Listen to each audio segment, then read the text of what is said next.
نماز میں وسوسے بہت آتے ہیں, کیسے بھگایا جائے؟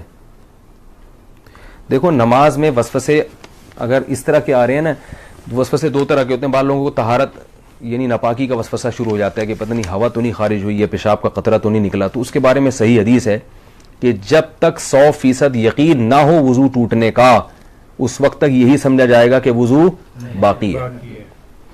اب جو وسوسے کا مریض ہے اس کو یہ شبہ ہوتا ہے پتہ نہیں مجھے 100% یقین ہو رہا ہے کہ نہیں ہو رہا ہے, تو اس کا علماء نے حل لکھا ہے کہ اگر آپ قسم اٹھا کے کہہ سکیں نا, کوئی اس وقت پوچھے کہ بھئی آپ کی ہوا خارج ہوئی ہے یا پیشاب کا قطرہ نکلا ہے, تو آپ قسم اٹھا کے بولیں اللہ کی قسم ہوا خارج ہوئی ہے, تو یہ اس کی علامت ہے آپ کو 100% یقین ہے. یعنی اگر آپ قسم اٹھا سکتے ہو تو کہا جائے گا کہ وضو ٹوٹا ہے.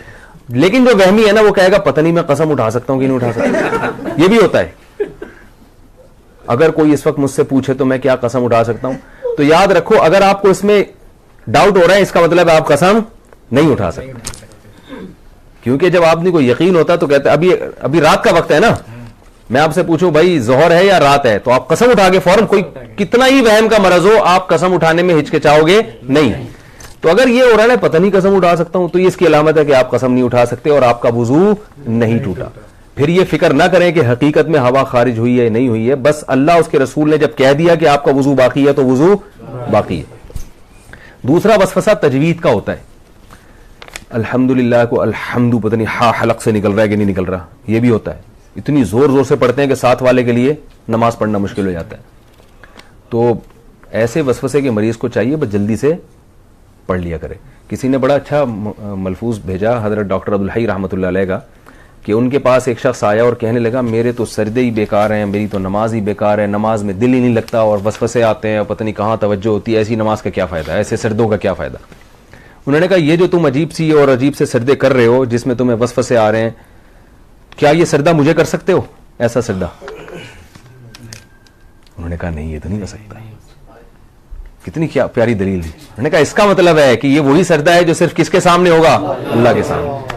اس کا مطلب یہ قبول ہو رہا ہے, تبھی یہ کسی اور کے سامنے نہیں ہو سکتا.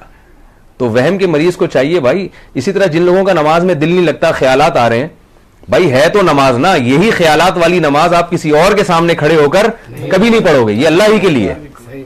تو یہ اس سے میں نے یہ سنا, مجھے اتنا فائدہ ہوا, میں نے کہا دیکھو یار کتنی حوصلے کی بات کر لی انہوں نے. بھائی ٹوٹی پھوٹی لنگڑی لولی نماز ہے تو اللہ کے لیے نا, باقی ظاہر ہے دن بھر محنت مزدوری کریں گے تو خیالات تو آئیں گے. خیال تو ایسی چیز ہے جتنا بھگاؤ اور آئے گا.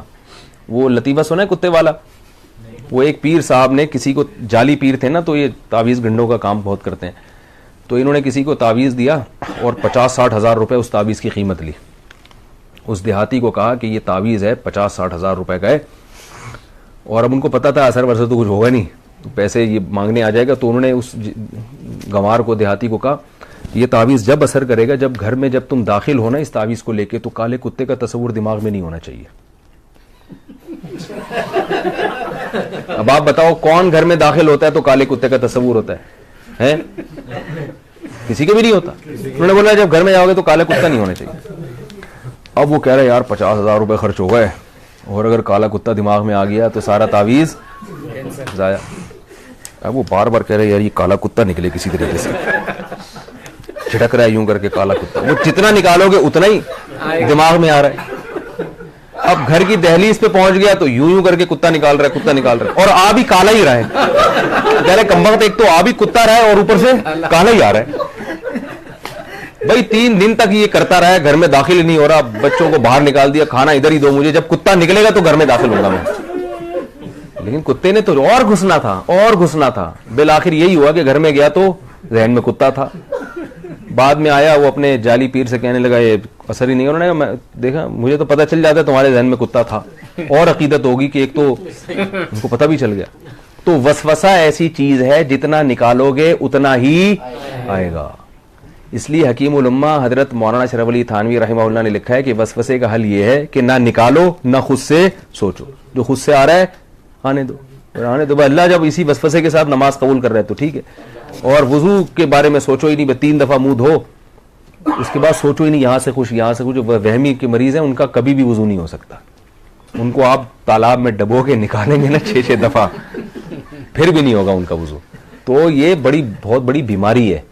اس لیے جو ہے یہ وہم ایسی بیماری ہے کہ ڈاکٹروں جو نفسیاتی ڈاکٹر ہوتے ہیں نا ان کو بھی بیماری ہو جاتی ہے. یہ وہمیوں کا علاج کرتے کرتے جو سائیکیٹرک ہوتے ہیں نا, یہ بھی ہوائی بات نہیں ہے, یہ بھی تحقیق کے بعد بتا رہا ہوں کہ یہ جو سائیکیٹرک ہوتے ہیں نا, جو نفسیاتی علاج کرتے ہیں, کچھ دنوں کے بعد ان کو اپنا علاج بھی کروانا پڑتا ہے. یہ حقیقت ہے, آپ کسی ڈاکٹر سے پوچھ لیں, کسی اپنے سے بڑے ڈاکٹر کے پاس بیٹھے ہوں گے کہ مجھے یہ ہو رہا ہے, ٹھیک ہے نا, کیونکہ ہر وقت ان کے پاس ایسے مریض آ رہے ہیں جو الٹی الٹی باتیں کر رہے ہیں, تو تھوڑی دیر میں یہ بھی الٹے الٹے سوچنا شروع ہو جاتا ہے. کوئی نارمل بندہ ہی نہیں آتا ان کے پاس. تبھی میں وہمیوں سے بہت ڈرتا ہوں. کسی کو طلاق کا وہم ہو گیا, کسی کو جناب طہارت کا وہم ہو گیا, تو زیادہ فون آتے ہیں, پھر میں اس کو وہمیوں کی لسٹ میں ڈالتا ہوں. میں کہ بھائی تو پاگل ہے, ہم کو تو نہیں پاگل بنانا, تو ہم بھی یہی سوچنا شروع کر دیں. میں 2-4 دفعہ اب نہیں بتاؤں گا مسئلہ. تو وہ کیا ہوا تھا, وہ ایک اسی طرح ایک بندہ کیا, اس کو وہم ہو گیا تھا کہ میں بندر ہوں. تو وہ ڈاکٹر صاحب کے پاس گیا, ڈاکٹر صاحب مجھے وہم ہے کہ میں بندر ہوں. ڈاکٹر نے کہا پنکھے سے نیچے اترو گے تو بات کروں گا نا بھائی میں. تو وہ ایک اور ہے نا کہ ایک ڈاکٹر, ایک تھا ایک آدمی, اس کو 1 کے 2 نظر آتے تھے. ڈاکٹر کے پاس گیا کہ مجھے 1 کے 2 نظر آتے ہیں, کوئی علاج بتائیں. ڈاکٹر نے کہا آپ تینوں کو یہ بیماری ہے کیا؟ آپ تینوں آدمی کو یہ بیماری. تو بعض دفعہ ڈاکٹر خود اس میں مبتلا ہوتا ہے. تو وہم کا علاج خود ہی کر سکتے ہیں بھائی. وہ کیا ہے کہ وہم کو لفٹ نہ کرائیں, بس واش روم میں کپڑے دھوئیں, نہ سوچیں کہ چھینٹیں پڑ رہی ہیں کہ نہیں پڑ رہی ہیں, رگڑ لو بس, ہو گیا, اللہ قبول کرنے والا ہے. اسی طرح ہو سکتا ہے, اس کے علاوہ کوئی حل نہیں ہے اس کا.